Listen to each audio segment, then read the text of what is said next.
कभी सोचा है, ईर्ष्या और बदले की आग सबसे ज्यादा किसे जलाती है? एक छोटी सी कहानी सुनाता हूँ एक अनोखे पक्षी की।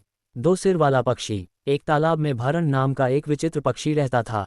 इसके मुख दो थे, किंतु पेट एक ही था। एक दिन समुद्र के किनारे घूमते हुए उसे एक अमृत समान मधुर फल मिला। ये फल समुद्र की लहरों ने किनारे पर फेंक दिया था। उसे खाते हुए एक मुख बोला, ओह, कितना मीठा है ये फल।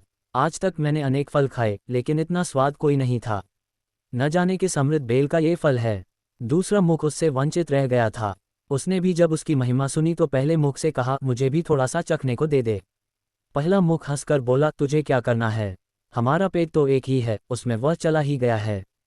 तृप्ति तो हो ही गई है। ये कहने के बाद उसने शेष फल अपनी प्रिया को दे दिया। उसे खाकर उसकी प्रेयसी बहुत प्रसन्न हुई। दूसरा मुख उसी दिन से विरक्त हो गया और इस तिरस्कार का बदला लेने के उपाय सोचने लगा। अंत में एक दिन उसे एक उपाय सूझ गया। वह कहीं से एक विषफल ले आया।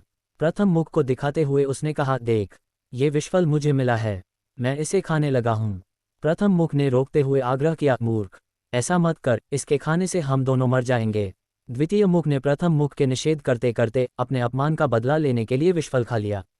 परिणाम ये हुआ कि दोनों मुखों वाला पक्षी मर गया। सच ही कहा गया है कि संसार में कुछ काम ऐसे हैं जो एकाकी नहीं करने चाहिए। सच है, जब हम बदले की आग में जलते हैं तो नुकसान सबका होता है। जीवन तभी सुंदर है जब हम बांटकर जिएं, मिलकर जिएं। दो सिर वाले पक्षी की तरह हम सबका भी जीवन एक दूसरे से जुड़ा हुआ है।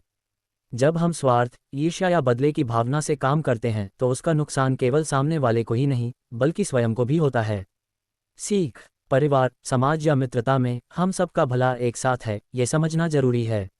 अहंकार और अपमान की भावना जब बदले में बदल जाती है तो अंततः विनाश ही होता है। सच्ची समझदारी यही है कि हम मिलकर चलें, बांटकर सुख लें और एक दूसरे की भावनाओं का सम्मान करें।